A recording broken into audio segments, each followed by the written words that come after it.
Disability has historically meant different things to different people and can be a tricky term to clearly define. It's really important that we have a clear, common understanding of what disability means and the population this refers to. We need this to support full inclusion of people with disabilities and to monitor progress towards this. So now we're going to look at some different frameworks for describing disability that have been commonly used. This will include the charity model, the medical model, the social model, the human rights model, and finally the International Classification of Functioning, Disability and Health, otherwise known as the ICF.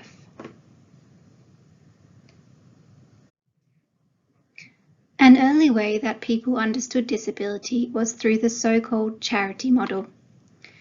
This model encourages charitable support towards people with disabilities, but does not focus on their rights or their capabilities.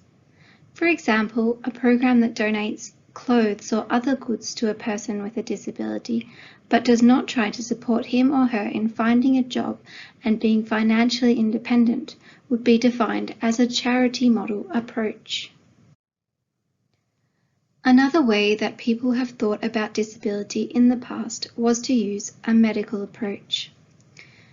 With this model, someone is seen as being disabled because they have something wrong with them due to a medical condition. An example of this is describing all people with vision impairments or hearing impairments as disabled.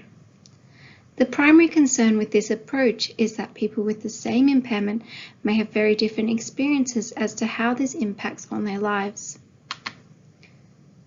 Having a long-term ankle injury may force a Premier League footballer to retire early from a lucrative job. In contrast, someone with a desk job may not experience as big of an effect on their livelihood if they fail to recover fully from a broken ankle. The medical model, therefore, doesn't recognise the role of the environment or external factors in excluding a person with disability. The social model approach, which was developed as a response to the medical model, views disability as being due to society's failure to respond to the needs of people with impairments.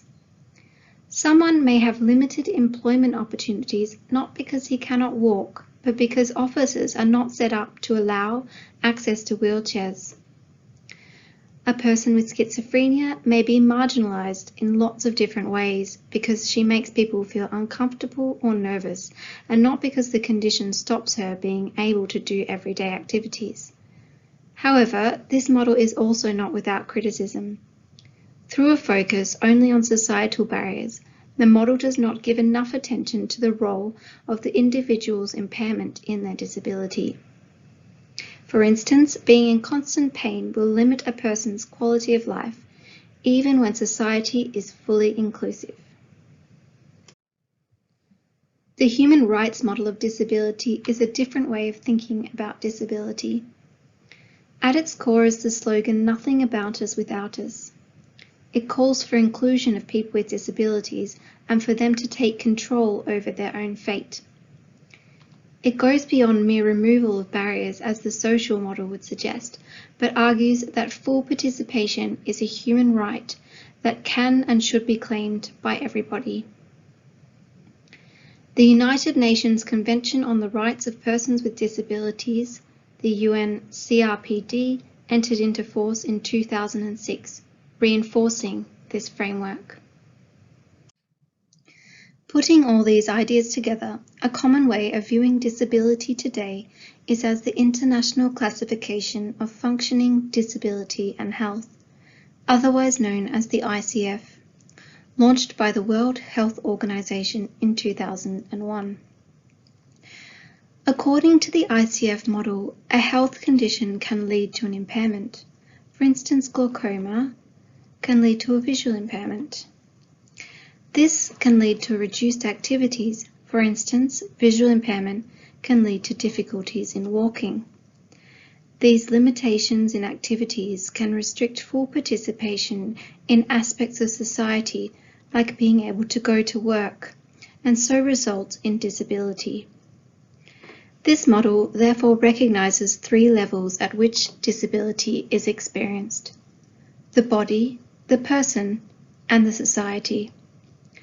The impact of the impairment on disability is not inevitable, but it is influenced by different factors.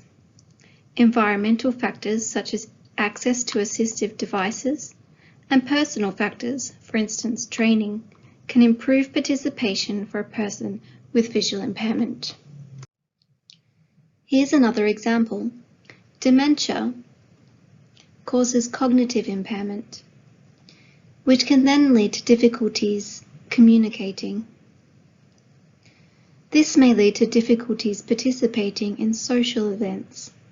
However, other factors such as a supportive environment or personal factors such as attitude can help alleviate disability in relation to dementia. The ICF therefore combines aspects of the human rights, medical and social models, and is the prevailing model of disability used globally and that we will use throughout this course.